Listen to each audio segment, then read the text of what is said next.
একটা গল্প শুনেছিলাম। একদিন এক পাখি অন্য পাখিকে তার ভালোবাসার কথা জানায়।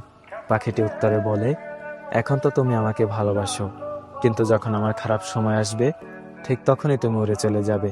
উত্তরে পাখিটি খুবই ব্যথিত হয়ে পড়ে এবং আবেগী হয়ে তার দুটি ডানা কেটে ফেলে।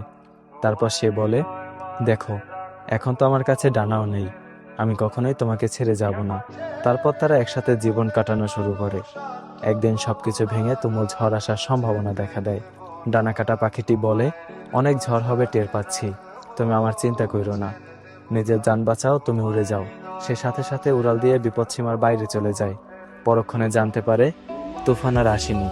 সে আবার সেই পাখিটির কাছে ফেরত যায়। গিয়ে দেখে পাখিটি মারা গেছে, আর তার সাথে একটা চিঠি পায়। সেখানে লেখা ছিল, যদি তুমি উড়ে যাওয়ার আগে শুধু একটিবার আমাকে বলতে, আমি চলে গেলে তোমার কি হবে, তাহলে হয়তো আমি তুফান আসার আগে কখনোই মরতাম না। এই পৃথিবীতে এমন কিছু মানুষও ঠিক উড়ে যাওয়া পাখির মতো। তারা চায় তাদেরকে কেউ সবটুকু দিয়ে ভালোবাসুক, আর যখন কেউ বাসে তাকে তার বিনিময়ে দেয় এক সমুদ্র পরিমাণে বেদনা। এই মানুষগুলো ওয়াদা হিসেবে শুনতে চায়, কখনো ছেড়ে যাবে না তো, কখনো বদলে যাবে না তো, অথচ একটা সময় পর এরাই ছেড়ে চলে যায়।